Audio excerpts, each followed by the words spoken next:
क्या आप जानते हैं डेवलपर्स और इंजीनियर अपनी ऑर्गेनाइजेशन, अपनी कंपनी के अंदर एक या मल्टीपल प्रोजेक्ट्स के ऊपर कैसे कोलैबोरेशन करते हैं, कैसे वो मेंटेन करते हैं सोर्स कोड को, कैसे वो अपने चेंज को मेंटेन करते हैं, ट्रैक हिस्ट्री वगैरह कैसे रखते हैं। अगर कोई इशू आ जाए, अगर नई अपग्रेड के बाद पिछली ऐप पे डाउनग्रेड करना पड़े तो वो कैसे करते हैं और वो सारा चेंज कैसे मेंटेन होता है, आज वो सब हम लोग डिस्कस करने वाले हैं अपने इस लेक्चर के अंदर।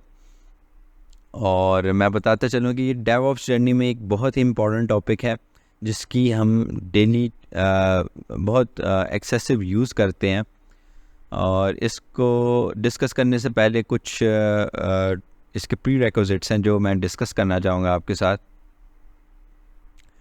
ओके, सो नंबर 1 पे हमारे पास है वर्जन कंट्रोल सिस्टम। हमें कुछ टर्म्स समझना ज़रूरी है उसको स्टार्ट करने से पहले।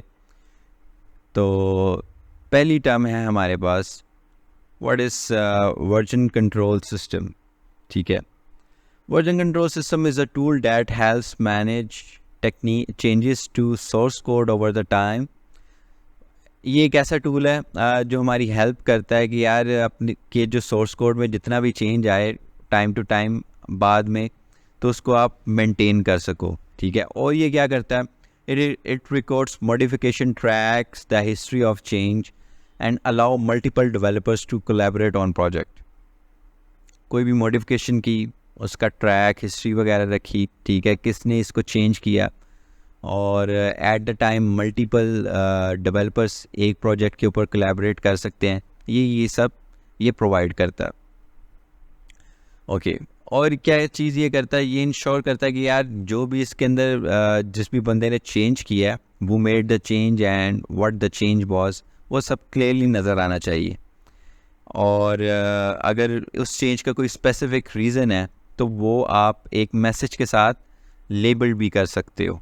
ठीक है, हमारे पास डिफरेंट वर्जन कंट्रोल सिस्टम है जिसके ऊपर हमारे पास नंबर 1 है गिट, उसके बाद SVN है, मर्क्यूरियल है, परफॉर्स है, team foundation version control system है, TFS, TFVC, CVS, और ये सारे हमारे पास सिस्टम मौजूद हैं। लेकिन मेजरली जो ज़्यादा यूज़ होता है ना, वो यूज़ होता है team foundation version control system, mostly in Azure DevOps, और उसके साथ हम यूज़ करते हैं गिट। ठीक है, ये वर्जन कंट्रोल सिस्टम आप देखोगे। बाकी आप नाम आपको पता होने चाहिए कि यार ये यूज़ होते थे, या समटाइम्स कहीं पे अगर आपको आ जाए, लेकिन गिट और TFVC आप ज़्यादा देखोगे जहाँ पे यूज़ हो रहे हैं। तो नेक्स्ट हमारे पास इसकी टाइप्स कितनी हैं, इसकी टाइप्स हमारे पास 2 हैं। ठीक है, वर्जन कंट्रोल सिस्टम की पहली एक टाइप है इसकी सेंट्रलाइज्ड वर्जन कंट्रोल सिस्टम। ठीक है, और दूसरी है डिस्ट्रीब्यूटेड वर्जन कंट्रोल सिस्टम। ठीक है, डिसेंट्रलाइज बोल दिया, सेंट्रलाइज और डिस्ट्रीब्यूटेड वर्जन कंट्रोल सिस्टम। अच्छा, सेंट्रलाइज वर्जन कंट्रोल सिस्टम में क्या होता है, वो कहता है कि यार एक सेंट्रलाइज सर्वर होता है। ठीक है, और उसी के ऊपर सारी हिस्ट्री कोड वगैरह स्टोर हो रहा होता है। ठीक है, developer check out files from the central repository to work on them locally. Developers क्या करते हैं, डेवलपर उस सर्वर पे से कनेक्ट करते हैं अगर उन्होंने कोई भी वगैरह चेंज वगैरह करना है। ठीक है, और फिर उसके बाद उसके ऊपर काम करते हैं, अपडेट करते हैं, कमिट करते हैं। अच्छा, अब इसकी एग्जांपल क्या है, इसकी एग्जांपल है CVS, concurrent version control system, सब वर्जन SVN। ठीक है, और डिस्ट्रीब्यूटेड सिस्टम में क्या होता है, डिस्ट्रीब्यूटेड वर्जन कंट्रोल सिस्टम में क्या होता है, distributed version control system allow करता है multiple distributed repositories where each developer has a copy of complete repository including the full history। और क्या होता है इसके अंदर, developers can work independently, commit changes to the local repository, synchronize changes with remote repository as needed। एक centralise में क्या हो रहा है कि यार एक सर्वर है, ठीक है, आप उसकी कॉपी लेते हो, ठीक है, फिर उसके अंदर चेंज करते हो। और डिस्ट्रीब्यूटेड में क्या होता है, आपके पास एक रिपोजिटरी है, एक सेंट्रल सर्वर है, फिर उसकी आप एक लोकल कॉपी ले लेते हो, ठीक है, उसके अंदर आप चेंज वगैरह कर लेते हो। और चेंज करने के बाद एक तो वो आपके लोकल में भी रहती है, और एक जहाँ से आपने कॉपी किया वहाँ पर भी उसकी असल फॉर्म मौजूद है विदाउट चेंजेस। और बाद में क्या करते हो, आप अपने चेंजेस पुश कर देते हो। इसको मैं मज़ीद एलेबोरेट करूँगा, ठीक है। पहला हमारे पास क्या है, centralize version control system, centralize version control system, ठीक है। अच्छा, इसके अंदर क्या होता है, मेरे पास एक सर्वर है,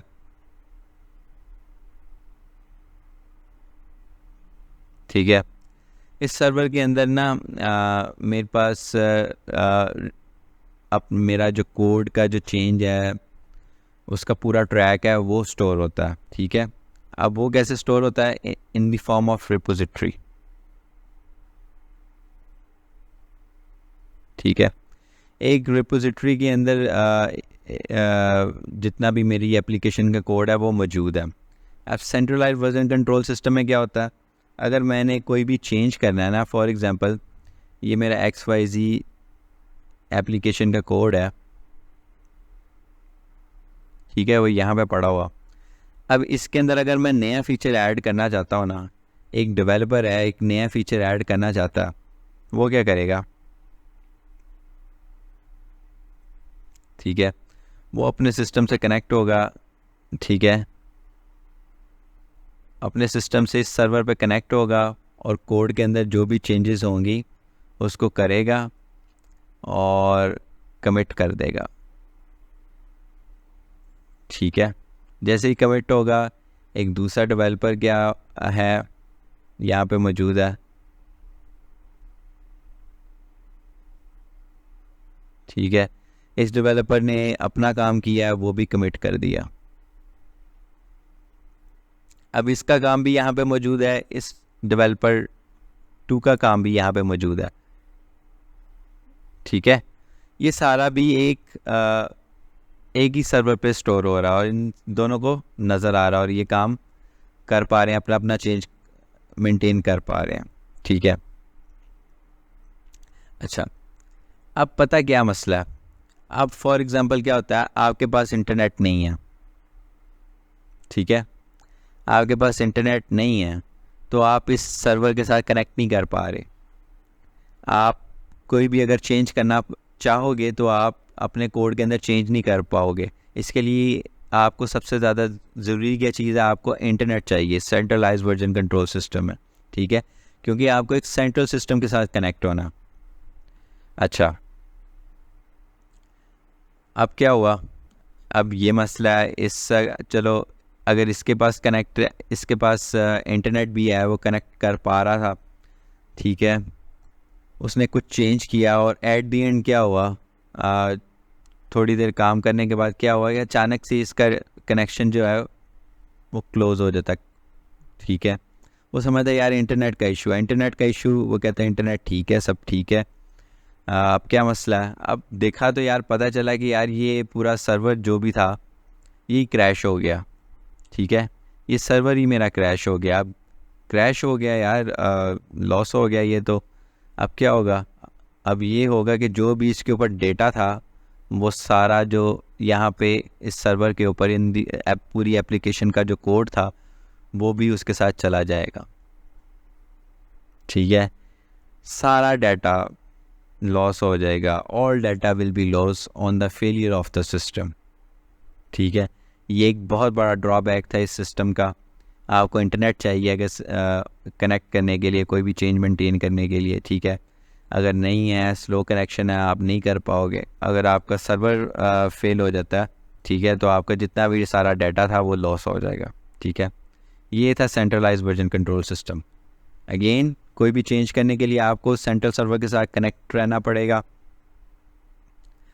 और इंटरनेट अगर और सिस्टम फेल है तो डेटा सारा वाइप आउट है। इसके बरक्स क्या है मेरे पास, इसके बरक्स है मेरे पास एक दूसरा सिस्टम, उसे बोलते हैं डिस्ट्रीब्यूटेड वर्जन कंट्रोल सिस्टम। ठीक है, डिस्ट्रीब्यूटेड का से वर्ड से ही अगर आप देखें तो इसका मतलब है कि यार कई जगह पे डिस्ट्रीब्यूट किया हुआ पड़ा हुआ। ठीक है, इसके अंदर भी एक सेंट्रल सर्वर होता है। अच्छा, इसके अंदर भी एक सेंट्रल सर्वर है, इसके अंदर एक सेंट्रल सर्वर है, उसके साथ साथ इसकी जो है इसकी लोकल कॉपी भी होती है। ठीक है, लोकल कॉपी कहाँ पे होती है, क्लाइंट की मशीन के ऊपर। अब इसको ज़रा ड्राइंग के ऊपर समझते हैं। एक सर्वर है,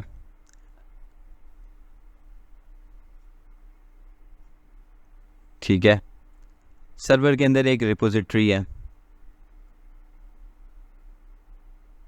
ठीक है, रिपोजिटरी से मुराद आप समझ लें कि जो है ना हमारा कोड का जो फोल्डर है वो रिपोजिटरी है। ठीक है, अभी लेकिन इसको मैं बताता हूँ कि ये होता क्या है।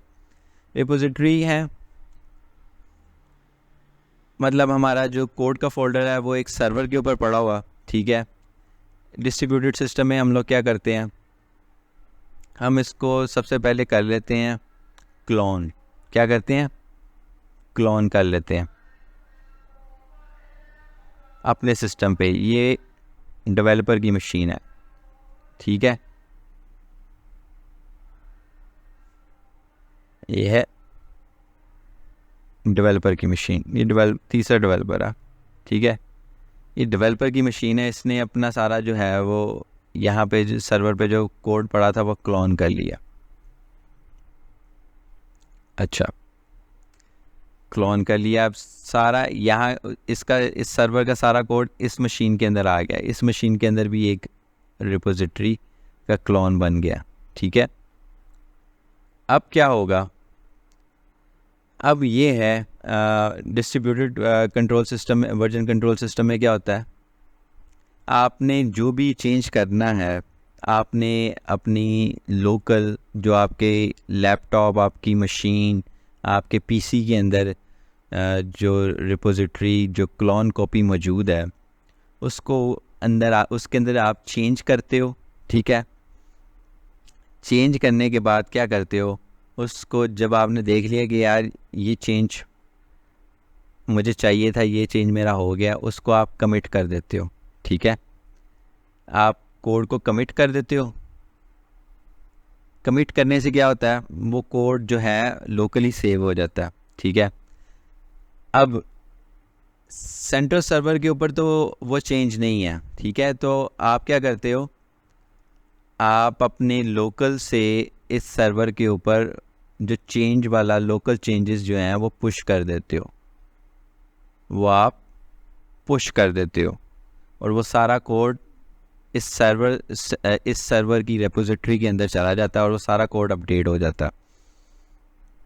ठीक है, फॉर एग्ज़ाम्पल पहले वर्जन 1 था, ये डेवलपर ने काम किया। ठीक है, और उसको सेव कर दिया, उसने सारा कोड किया वर्जन 2 पे और वो पुश हो गया। अब यहाँ पर जो लेटेस्ट कोड यहाँ पे मौजूद होगा इस मेरे सर्वर के ऊपर, इस मेरी रिपोजिटरी के ऊपर, वो वर्जन 2 आ जाएगा। ठीक है, अब एक और डेवलपर है, उसने एक नया फीचर ऐड करना है, वो क्या करेगा,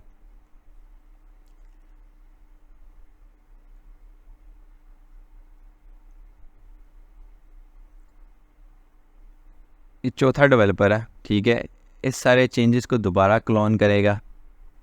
इसको इस फर्स्ट टाइम इसके ऊपर काम करने लगा, फर्स्ट टाइम के लिए क्लोन करेगा। ठीक है, क्लोन कर ली, चेंज किया। ठीक है, एक नया फीचर ऐड कर दिया वर्जन 2.2। ठीक है, एक और डेवलपर था जो इस पे ही काम कर रहा था। ठीक है, उसने ये V2 ऑलरेडी क्लोन किया हुआ था। तो क्या हुआ, डेवलपर 4 ने अपना काम कर लिया, एक नया फीचर ऐड कर दिया और उसको नाम दे दिया v2.2। ठीक है, चेंजेस करने के बाद उसने कमिट किया, कमिट करने के बाद उसने कोड को कर दिया सेंट्रल सर्वर पे पुश। ठीक है, सेंट्रल सर्वर पे पुश किया और सारा कोड आ गया इस रेपो के ऊपर। अब डेवलपर 3 ने डेवलपर 6 ने काम करना है। वो क्या करेगा, वो जो नया चेंज आया उसको क्या करेगा, पुल। ठीक है, अपना चेंज करेगा, अपना कोड लिखेगा, अपनी चेंजेस बनाएगा और वो इसी तरह कमिट करके वो पुश कर देगा।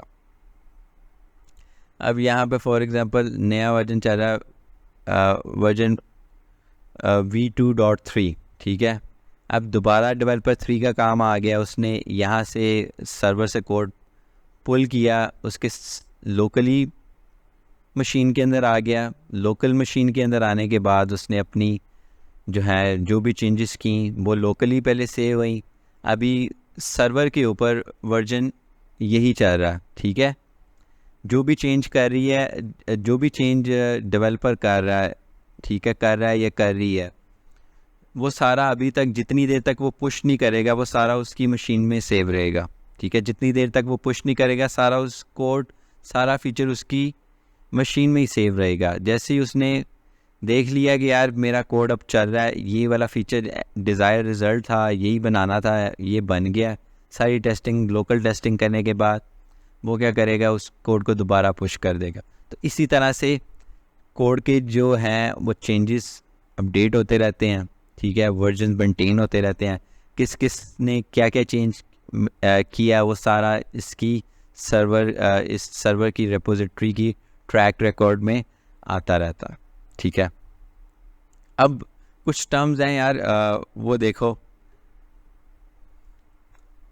पहली टर्म है यार रिपोजिटरी। ठीक है, अच्छा यार, फॉर एग्ज़ाम्पल हमारी अगर मशीन की अगर बात करें, उसके अंदर अगर कोई भी आप किसी भी टाइप का स्पेसिफिक डेटा अगर स्टोर करते हो, फॉर एग्ज़ाम्पल लेट से आप सॉन्ग्स सेव करते हो अपनी ड्राइव के अंदर। ठीक है, तो आप क्या करते हो यार, यूजुअली आप एक फ़ोल्डर बनाते हो, फ़ोल्डर बनाया सॉन्ग्स का, उसके अंदर सारे सॉन्ग्स आपने डाल दिए। ठीक है, अब सॉफ्टवेयर डेवलपमेंट में क्या होता है, अगर आप कोई प्रोडक्ट बना रहे हो, कोई एप्लीकेशन बना रहे हो, ठीक है, तो सबसे पहले उसकी आप रिपोजिटरी बनाते हो।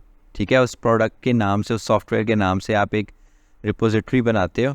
ठीक है, और उस प्रोडक्ट का जितना भी कोड है वो सारा उस रिपो के अंदर पुश करते हो। ठीक है, it's just like you could say it's just like a folder for the code. Server के ऊपर एक फ़ोल्डर होता है। ठीक है, और लाइक इन टर्म्स हम इसे रिपोजिटरी कहते हैं, जिसके अंदर हमारा स्पेसिफिक कोड पड़ा होता है एप्लीकेशन का, अपनी मर्ज़ी से हम पुश करते हैं। ठीक है, एक और स्टेज है, एक और टर्म है जिसे हम बोलते हैं कमिट। ठीक है, कमिट का मतलब है कि यार आपके जो चेंजेस हैं वो जो भी आपने ऐड किए हैं वो आपने सेव कर दिए हैं। ठीक है, मैसेज लिख के आपने वो सेव कर दिए हैं। कमिट से अभी आप यही मतलब समझें, लेकिन आगे आने वाले टाइम में हम लोग इसको भी इन टर्म्स को मज़ीद डिस्कस करेंगे। ठीक है, पुश का मतलब पुश ही है। ठीक है, आपके जो भी चेंजेस थे आपने सर्वर पे पुश कर दिए। ठीक है, पुल का क्या मतलब है, पुल का मतलब है कि यार आपके पास जो भी डेटा आया है सर्वर के ऊपर नया, उसको आप अपनी मशीन के ऊपर पुल कर लो। ठीक है, तो ये कुछ टर्म्स थी इनिशियली, जस्ट इसका आइडिया रखना है, अभी मज़ीद इसको डिस्कस करते हैं। अच्छा, इसका यार ड्रॉबैक था CVCS का, सेंट्रलाइज वर्जन कंट्रोल का, कि यार इंटरनेट से कनेक्ट रहना पड़ता था। डेटा अगर सर्वर अगर उड़ गया है, सर्वर अगर क्रैश कर गया, तो आपका जितना भी डेटा वो सारा लॉस हो जाएगा, ठीक है। डिस्ट्रीब्यूटेड में क्या है, डिस्ट्रीब्यूटेड में क्या ये होता है, डिस्ट्रीब्यूटेड में आपका जो भी आपने डेटा वगैरह किया है अपने सर्वर के ऊपर सेव, ऑल तो एक तो उसकी क्लाइंट कॉपी होती है, आपकी लोकल मशीन पे होती है, ठीक है, और एक सर्वर पे कॉपी होती है। अगर किसी तरीके से अगर आपके सर्वर की कॉपी आपकी लोकल मशीन पे कॉपी जो थी वो डिलीट हो गई है, उसके अंदर कोई मिसऐप हो गया है, तो आप हमेशा अपने सर्वर से वो डेटा ले सकते हो, ठीक है। अच्छा, इस डिस्ट्रीब्यूटेड वर्जन कंट्रोल सिस्टम में एक फ़ायदा ये है कि आपको all the time internet connection ही चाहिए कोई भी चेंज मेंटेन करने के लिए, ठीक है। आप चेंजेस जो भी आपने करना है अपने कोड के अंदर, वो आप अपनी लोकल डायरेक्टरी लोकल रिपो में कर सकते हो, और करने के बाद जब आपके पास इंटरनेट आएगा तो वो चेंज पुश हो जाएगा। हाँ, पुश करने के लिए इंटरनेट चाहिए, लेकिन इंटरनेट के बगैर भी अगर आपके पास लोकल कॉपी लोकली आपकी मशीन पे क्लोन है तो आप काम कर सकते हो, ठीक है। ये था फ़ायदा इसका, और ये उससे ज़्यादा बेहतर है, ठीक है। अच्छा, वो क्या कहता है, वो कहता है both types offer advantages depending on the needs of your development team, ठीक है। CVCS में offer simplicity and centralised version control system, centralized control, while distributed version control system provides flexibility, better support for distributed teams, and robust branching, merging capabilities. Many modern projects, especially those involving large teams or distributed workflow, often favor distributed version control system due to its scalability and resilience to network failure. कहता है कि यार दोनों के अपने advantages हैं, ठीक है। Depends on your team, development team, ठीक है। अगर आपको ज़्यादा सेंट्रलाइज कंट्रोल चाहिए और तो उसके लिए आपको के पास एक सिस्टम मौजूद है जिसे सेंट्रलाइज वर्जन कंट्रोल सिस्टम बोलते हैं। अगर आप उसके अंदर फ्लेक्सिबिलिटी चाहते हो, ठीक है, मल्टीपल डेवलपर्स काम करना चाहते हैं और at the same time concurrently different features के ऊपर, ठीक है, तो डिस्ट्रीब्यूटेड वर्जन कंट्रोल सिस्टम के अंदर आप डिफरेंट ब्रांचेस बना सकते हो जिसके ऊपर आप की डिफरेंट टीम्स काम कर सकती हैं, और एट द एंड आप उसको एक मेन ब्रांच के अंदर मर्ज कर सकते हो। और वो कहता है इसके साथ साथ यार अभी जो मॉडर्न डेवलपमेंट प्रोजेक्ट्स जितने भी हैं उसके अंदर लार्ज टीम्स इन्वॉल्व होती हैं, वो सारी इसी डिस्ट्रीब्यूटेड वर्जन कंट्रोल सिस्टम पे काम करती हैं, ठीक है। उसकी वजह यार ये स्केलेबिलिटी है इसकी, ठीक है, और अगर नेटवर्क फेल भी हो जाए तो कोई भी डेटा लॉस नहीं होता। खैर, ये गिट और गिटहब स्टार्ट करने से पहले ये बहुत ज़रूरी था आपको नॉलेज हो वर्जन कंट्रोल सिस्टम क्या होता है, ठीक है। वर्जन कंट्रोल सिस्टम ऐसा सिस्टम है जिसके अंदर आप सोर्स कोड मैनेज कर सकते हो और उसके ट्रैक हिस्ट्री रख सकते हो, उसकी जो है डिफरेंट वर्जन्स मैनेज कर सकते हो, और उसकी टाइप्स भी आइडिया ज़रूरी था। तो अब हम एक्चुअल अपने टॉपिक की तरफ जाते हैं जो कि गिटहब है, ठीक है। ये गिटहब का आइकन होता है, ठीक है। गिटहब क्या चीज़ है? GitHub is a web based platform for version control system, ठीक है। गिटहब भी एक वर्जन कंट्रोल सिस्टम है, ठीक है, वेब बेस है, और क्या करता है, and collaborative software development using Git, ठीक है। ये गिट को यूज़ करता है सॉफ्टवेयर डेवलपमेंट में, ठीक है, ताकि आप कोलैबोरेशन कर सको गिटहब पे, ठीक है। It allows developer to host, manage and review code, track issues and automate workflows with CI/CD। ये क्या करता है, ये डेवलपर को कहता है कि यार तुम आओ अब इसके ऊपर अपना कोड होस्ट करो, ठीक है, अपना इसके अंदर अपना जो है कोड अपने के जो जितने भी वर्जन है नए चेंजेस आप मैनेज कर सकते हो, ठीक है। उसके बाद अगर मल्टीपल डेवलपर्स मल्टीपल टीम्स काम कर सकते हैं तो आप लोग एक दूसरे का जो कोड है उसको आप रिव्यू भी कर सकते हो, और क्या कर सकते हो, और कहता है कि यार अगर आपने कोई इशू वगैरह ट्रैक किया, देखा कि यार इस चीज़ में ये इशू है, जो सिस्टम चल रहा है उसको मज़ीद बेहतर किया जा सकता है, तो वो आप उस इशू को ट्रैक कर सकते हो, उसको रेस कर सकते हो, ठीक है। और इसकी ऊपर क्या कर सकते हो, गिटहब के ऊपर वो कहता है कि यार आप ऑटोमेशन सेटअप कर सकते हो, वर्क फ्लो सेटअप कर सकते हो, ठीक है, विद CI/CD, ठीक है, जो कि हमारी डेवऑप्स की एक मेन बैकबोन है ऑटोमेशन के लिए, ठीक है, तो वो भी आप इसके ऊपर कर सकते हो।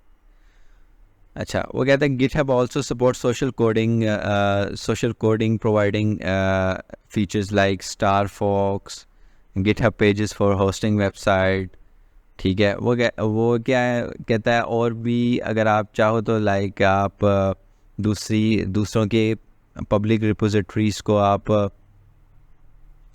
फॉक कर सकते हो, अपनी मतलब अकाउंट के ऊपर सेव कर सकते हो, ठीक है, उनको स्टार दे सकते हो। और इसके ऊपर अगर आपके पास कोई स्टैटिक वेबसाइट है, ठीक है, तो वो भी आप गिटहब पे होस्ट कर सकते हो, गिटहब पेजेस को यूज़ करके। और Microsoft owned by Microsoft since 2018, it is the largest host of source code in the world. कहता है दुनिया का सबसे बड़ा सोर्स कोड को जो होस्ट करने का प्लेटफॉर्म है वो अभी तक गिटहब ही है, और 2018 से माइक्रोसॉफ्ट ने इसे ख़रीदा हुआ, ऑन किया हुआ। अच्छा, अब इसके कोई की पॉइंट्स देखते हैं। की पॉइंट्स क्या हैं गिटहब के? की पॉइंट्स ये हैं कि यार एक तो आप गिटहब के अंदर पुल रिक्वेस्ट ओपन कर सकते हो। Pull request facilitate code review, ठीक है। Developer can submit changes through pull request which other team members review before merging into main code base. अगर आपने पुल रिक्वेस्ट ओपन की है तो मेन ब्रांच में, मेन कोड बेस में merge करने से पहले आप दूसरे टीम व्यूवर से, दूसरे टीम मेंबर से आप अपना जो कोड है उसको आप रिव्यू करवा सकते हो। अगर उसके अंदर कोई इशू है तो वो भी आप कर सकते हो, रेज कर सकते हो। Issues for task management, GitHub also allows tracking of bugs, enhancement and task, providing a space for decision and assignment, ठीक है। वो कहता है कि यार ये भी आपको बग्स ट्रैकिंग या एनहांसमेंट के लिए अलाउ करता है। इसके अंदर एक गिटहब इश्यूज़ का सेक्शन भी है, ठीक है। और क्या कहता है, आपके इसके अंदर आपको गिटहब एक्शंस का भी सेक्शन मिल जाता है, जिसके अंदर आप अपनी CI/CD पाइपलाइन वगैरह कर सकते हो। उसके बाद क्या कहता है, stars and forks, user can star repository to show interest और appreciation and fork repositories to create their own copies for independent development.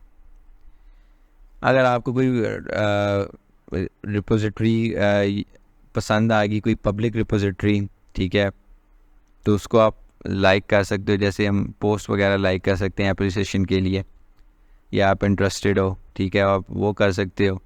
और अगर आपने उससे उस रिपो के अंदर अगर आपने कोई मज़ीद चेंज करना है तो आप क्या करते हो, फॉक करते हो उस रिपोजिटरी को।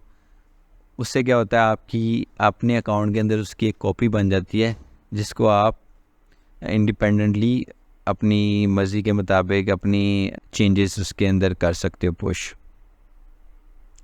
और इसके अंदर क्या होता है, और इसके अंदर आपको एक गिटहब पेजेस का एक्शन मिलता है, एक स्टैटिक वेबसाइट, सिंपल साइट्स को होस्ट करने का, ठीक है। Projects board for agile management, kanban style project boards help manage task and workflows visually within GitHub, ठीक है। और क्या होता है, और ये होता है कि सिक्योरिटी फीचर इसके अंदर आपको मिलता है कि यार आप इसके अंदर कोड स्कैन कर सकते हो, ठीक है। आप ये भी ट्रैक कर सकते हो कि यार इसके अंदर कोई ऐसा चेंज तो नहीं है जो कि वर्नरेबल है।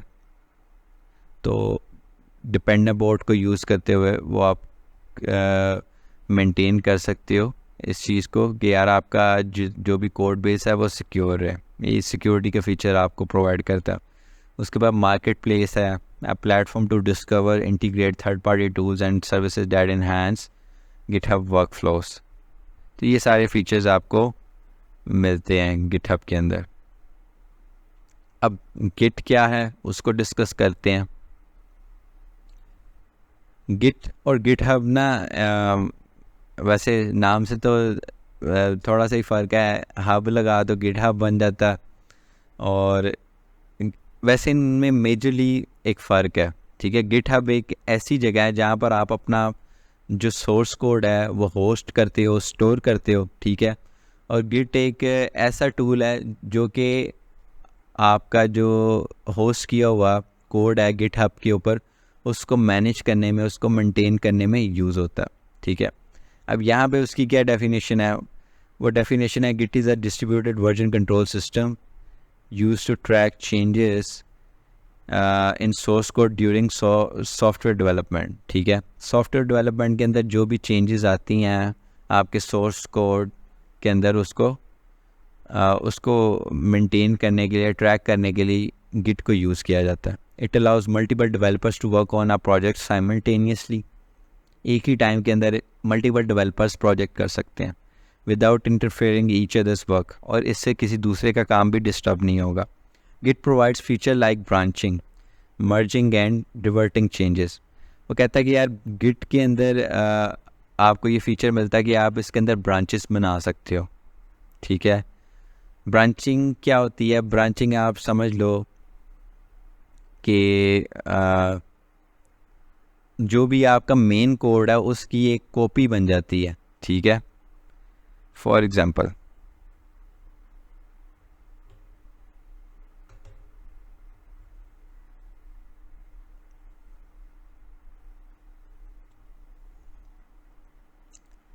ये आपका कोड है. ठीक है, आपकी रिपोजिटरी का नाम है लेट्स से repo1. ठीक है, repo1 है, और इसकी जो एक डिफ़ॉल्ट ब्रांच होती है, ठीक है, जिसे मास्टर या मेन ब्रांच बोलते हैं. ठीक है, मास्टर या मेन ब्रांच ये डिफ़ॉल्ट ब्रांच होती है जिसके अंदर आपका एक एक्चुअल वर्किंग कोड मौजूद होता है. ठीक है, for experimental point of view आपने क्या करना होता है? आप क्या करते हो, इसके अंदर एक फ़ीचर होता है क्रिएट ब्रांच. ठीक है, आप वो ब्रांच बना लेते हो. जब उसके ऊपर ब्रांच को कोई भी आपने नाम देना होता है, नाम दे देते हो आप, फॉर एग्ज़ाम्पल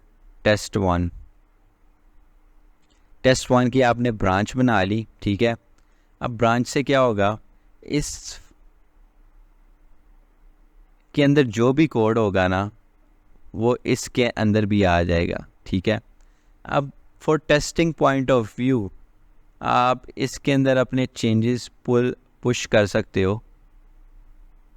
ठीक है, जो भी आपने चेंज किया, ऑल्सो सिर्फ जो भी आपका जो चेंज है ना वो इस नई ब्रांच पे जाएगा, और ये जो डिफ़ॉल्ट मास्टर वर्किंग ब्रांच है ये डिस्टर्ब नहीं होगी. ठीक है, इसके अंदर कोई चेंज नहीं जाएगा. ठीक है, जितनी देर तक आप यहाँ पे टेस्टिंग नहीं कर लेते, जब तक आपको पता चल गया कि यार ये कोड सही नहीं चल रहा, तो तब तक आप इसी में रहने दो. जब आपको पता चल गया, सारी टेस्टिंग डन होगी, आपने देख लिया यार सिस्टम चलना स्टार्ट हो गया, यही चीज़ हम चाहते थे. ठीक है, तो अब इसको आप शिफ्ट कर देते हो मेन ब्रांच के अंदर. मेन ब्रांच के अंदर नया फीचर है वो ऐड होता है. ठीक है, अब ऑन सक्सेसफुल एक्सपेरिमेंट आप पुल रिक्वेस्ट ओपन करते हो और ब्रांच की क्या कर देते हो, मर्ज. ठीक है, मर्जिंग हो जाती है, टेस्ट ब्रांच की मेन मास्टर ब्रांच में मर्जिंग हो जाती है. ठीक है, तो इस तरह से हम अपनी ब्रांचेस को मेंटेन करते हैं. इनको मेंटेन करने का मकसद सिर्फ यही है कि यार एक्सपेरिमेंटल प्रोसेस के अंदर हमारा जो एक्चुअल जो कोड अगर चलता चलाया सिस्टम है तो वो डिस्टर्ब ना हो. ठीक है, अच्छा,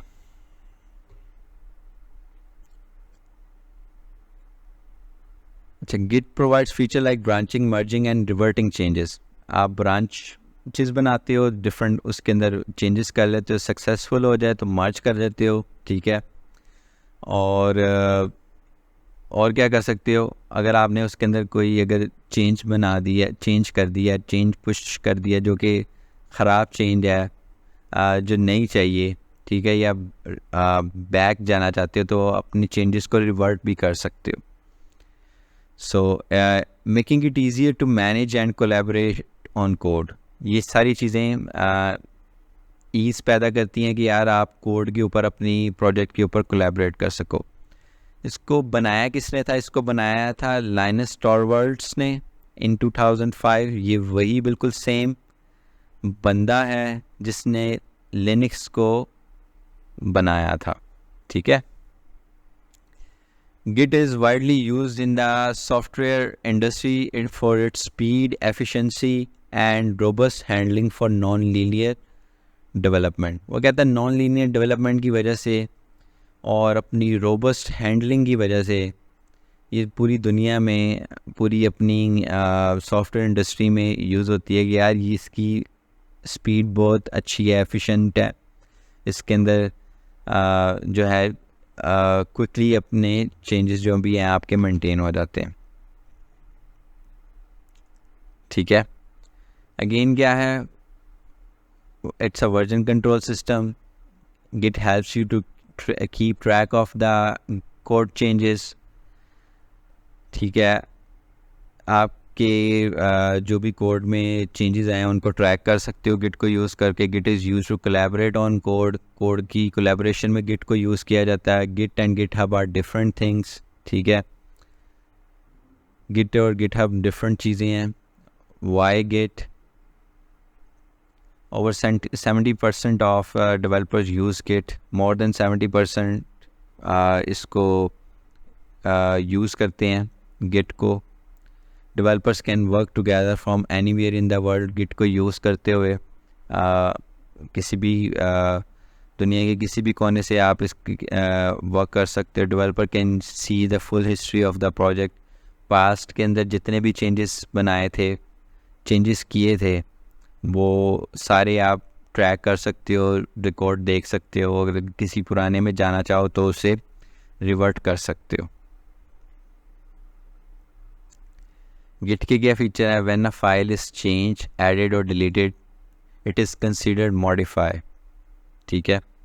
और वो एक ट्रैक बन जाता है, वो एक रिकॉर्ड बन जाता है। आपने कोई भी चीज़ ऐड की है, उसको डिलीट किया, ठीक है, या मॉडिफाई किया, वो एक रिकॉर्ड बन जाता है वो, ठीक है। You selected the modified files you want to stage. The stages files are committed which prompts to Git store up permanent snapshot of the files, ठीक है। आप क्या करते हो? आप ये करते हो, आपके पास एक रिपोजिटरी है, ठीक है, इसका नाम है repo1, ठीक है। इसके अंदर आपके पास मल्टीपल फाइल्स हैं। फॉर एग्ज़ाम्पल फाइल 1 है,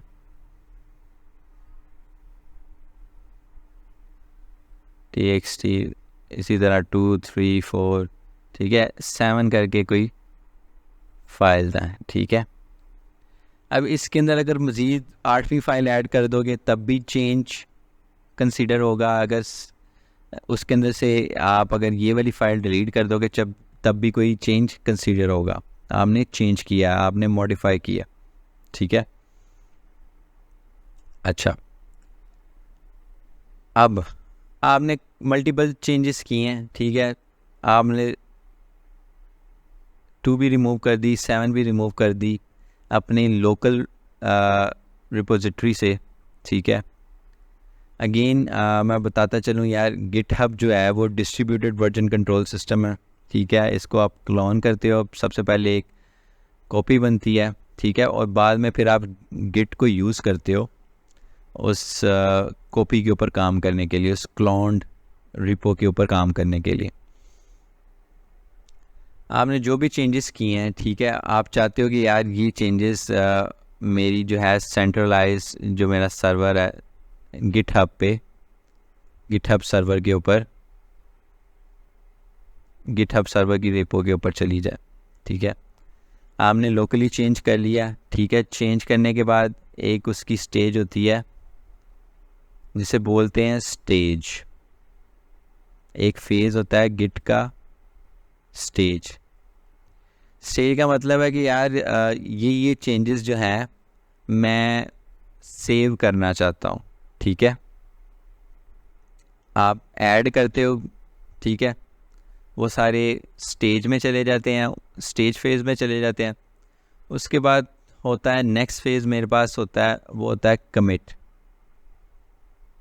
कमिट फेज़ वो फेज़ होता है जिसके अंदर वो सारे चेंजेस जो हैं वो सेव हो जाते हैं। जब वो कमिट हो गए हैं, ठीक है, तो जो भी आपका चेंज किया गया था उसका रिकॉर्ड बन गया, उसका ट्रैक बन गया और वो सेव हो गया विद द मैसेज, ठीक है। अब पीछे क्या रह जाता है, ये सारी चीज़ अभी हुई है आपकी लोकल मशीन के ऊपर, आपकी लोकल रेपो के अंदर हुई है। अब आप चाहते हो कि अगर ये वाला चेंज जो है वो सब देख सकें, दूसरे डेवलपर्स, दूसरे इंजीनियर्स भी देख सकें, ठीक है, तो वो सारा आप पुश कर देते हो अपने सेंट्रल सर्वर, अपने गिटहब सर्वर पे पुश कर देते हो, ठीक है, पुश की कमांड से। तो प्रॉपर एक कमांड होती है गिट पुश की, तो जिससे वो सारा चेंज जो है वो यहाँ पर चला जाता है, ठीक है। अच्छा, इसके अंदर जो भी आप ट्रैक कर रहे हो, जो भी आप कर रहे हो उसका प्रॉपर ट्रैक मौजूद है। यहाँ पे वो क्या कहता है, the stage files are committed. जिन फाइलों को आपने सेलेक्ट किया होता है कि यार इनको मैंने कमिट करना है, वो स्टेज फेज़ में होती हैं, वो स्टेज फाइल्स को आप फिर आप कमिट कर देते हो गिट के ज़रिए, गिट टूल के ज़रिए, ठीक है। Which prompts git to store permanent snapshot of the files. जब कमिट चीज़ हो जाती है तो वो परमानेंट स्नैपशॉट होता है उस फाइल का, ठीक है। उसके बाद क्या कहते हैं, Git allows you to see the full history. उसके बाद वो क्या कहता है, Git allows you to see the full history of the every commit. आपने कमिट करते हुए जो भी कब आपने वो कमिट किया था, किसने किया था, ठीक है, और क्या उसका मैसेज था उस कमिट का, आप वो भी देख सकते हो। गिट आपको ये अपॉर्चुनिटी प्रोवाइड करता है कि आप वो देख सको। You can revert back to any previous commit. आप किसी भी पुराने कमिट पे भी वापस आ सकते हो। Git doesn't store a separate copy of every file in every commit, ठीक है, but it keeps track of changes made in each commit.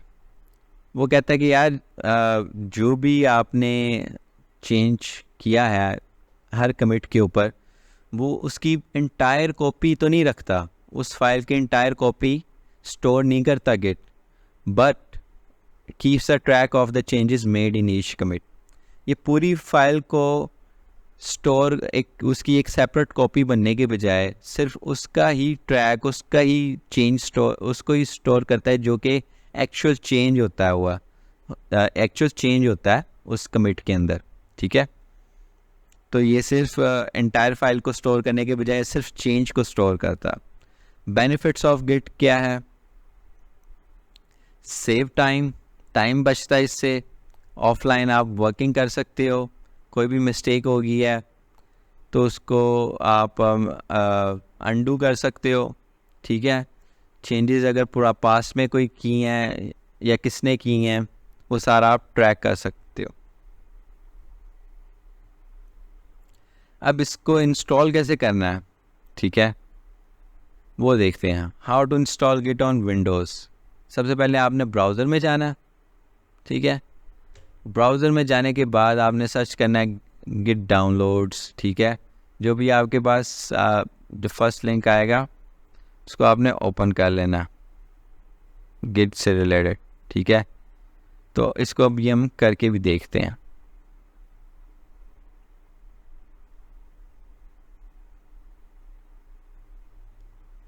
अब मैं क्या करने लगा यहाँ पे, मैं यहाँ पे जाता हूँ गिट डाउनलोड्स, यहाँ पे गिट डाउनलोड लिखा है मैंने, ठीक है। यहाँ पे मेरे पास सबसे पहला ये आ गया। किसके ऊपर करना है यार? विंडोज़ को इंस्टॉल करना है मैंने। अभी मैं विंडोज़ पे इंस्टॉल करता हूँ, विंडोज़ मशीन यूज़ कर रहा हूँ। मैं इसको अपनी दूसरी मशीन पे भी करूँगा, उबुंटू मशीन पे भी करूँगा। 64 bit Git for Windows setup करने लगा हूँ, ठीक है। स्टैंड अलोन सर्वर, जैसे मैंने किया वो डाउनलोड होना स्टार्ट हो गया।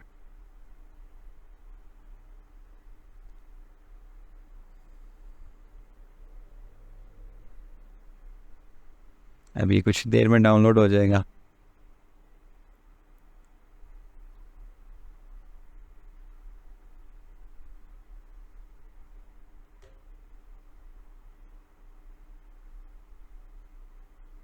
और मैं क्या करता हूँ, मैं एक अकाउंट बना लेता हूँ गिटहब का, ठीक है।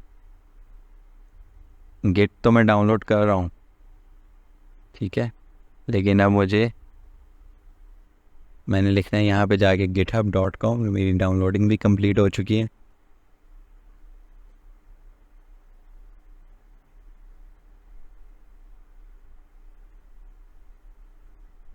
अच्छा, अगर तो आपके पास ऑलरेडी अकाउंट है वो आप यहाँ पे एंटर करोगे, ठीक है।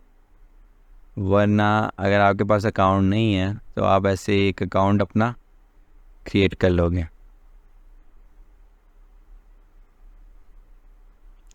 मेरे पास ऑलरेडी अकाउंट है, मैं वही यूज़ करूँगा, ठीक है। लेकिन आपने अपना यहाँ पर भी अपना जो है अकाउंट क्रिएट कर लेना है। यहाँ पर वो आपसे कुछ इन्फॉर्मेशन मांगेगा, ईमेल मांगेगा, नाम मांगेगा, ठीक है। तो वो सब आपने प्रोवाइड करके अकाउंट क्रिएट कर लेना। मेरे पास ऑलरेडी अकाउंट है,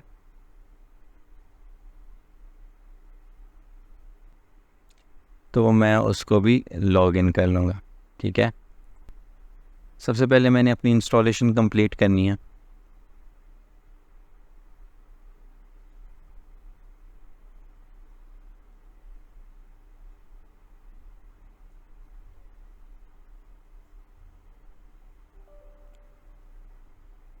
मेरे पास ऐसे करके एक प्रॉम्प्ट आएगा, उसको यस कर दूंगा मैं। गिट मेरा इंस्टॉलेशन उसका जो सेटअप है वो स्टार्ट हो जाएगा, ठीक है। ऐसे करके सारा करने के बाद मैं क्या करूँगा यार, नेक्स्ट कर दो, ठीक है। यहाँ पे ये डिफ़ॉल्ट पाथ है, यहाँ पे सेव होगा, इतनी डिस्क स्पेस चाहिए, ओके, ठीक है। एडिशनल आइकन, ठीक है, डेस्कटॉप पे कर दो। और Git Bash profile to Windows terminal ये भी कर दो।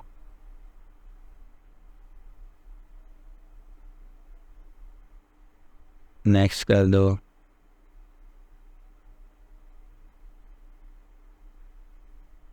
विम एडिटर वगैरह आप यूज़ कर सको, हाँ ठीक है, कर दो। तो लेट्स गेट डिसाइड, ठीक है। Git from command and also from third party recommended के साथ चलते हैं यार, जो भी ये कह रहा है। सॉल्व करते करते करते करते आ जाओ।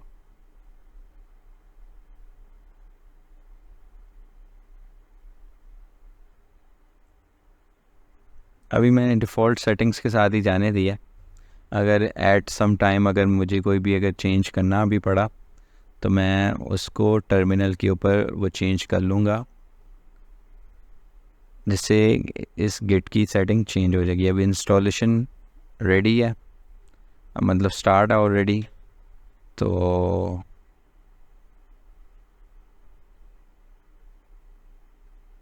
जैसे इंस्टॉलेशन कंप्लीट होती है, ये कैसे का होता है, इंस्टॉलेशन कंप्लीट हो चुकी है, ठीक है। तो जैसे ही मेरा अकाउंट जैसे ही इंस्टॉलेशन कंप्लीट होगी, आपकी डेस्कटॉप पे एक आइकन भी बन जाएगा गिट बैश के नाम से, ठीक है।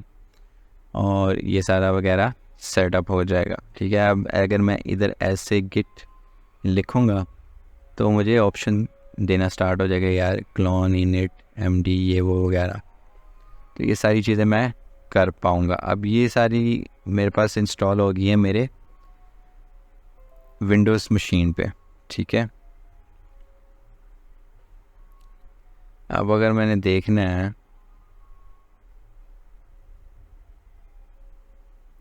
कि अपने लिनक्स मशीन पे कैसे करनी है, बाय डिफ़ॉल्ट तो यार मोस्टली लिनक्स पे तो ऑलरेडी गिट इंस्टॉल होती है, ठीक है। मेरी ubuntu मशीन आ गई WS सर, इसके अंदर चेक करते हैं कि यार गिट मौजूद है या नहीं। मैं गिट करता हूँ तो वो भी मुझे दे रहा, ठीक है। इसका मतलब है यहाँ पे गिट बाय डिफ़ॉल्ट इंस्टॉल है। अगर किसी जगह पे इंस्टॉल नहीं होगी तो आपने क्या करना है, apt इंस्टॉल गिट कर लेना, ठीक है। तो आपकी इंस्टॉल हो जाएगी। अच्छा, वो चेक कर रहा है। चेक करने के बाद वो कहता है कि यार ये पैकेजेस अपग्रेड हो सकते हैं, ठीक है। उसने अपग्रेड कर दिया, 1 अपग्रेडेड 0 न्यूली इंस्टॉल, क्योंकि पहले से इंस्टॉल थी तो ये अपग्रेड हो। खैर ये थी हमारी इंस्टॉलेशन अपनी विंडोज़ के ऊपर, अपनी लिनक्स मशीन के ऊपर। मज़ीद जो कि हम आगे डिस्कस करने वाले हैं, हम नेक्स्ट वीडियो में करेंगे, ठीक है। और ये सारी चीज़ें हम सेटअप करेंगे प्रॉपर इसका। तो यार over and out, hope so आज की वीडियो आपने लाइक की होगी, और कोई भी फीडबैक है तो यार please share in comments. Thanks.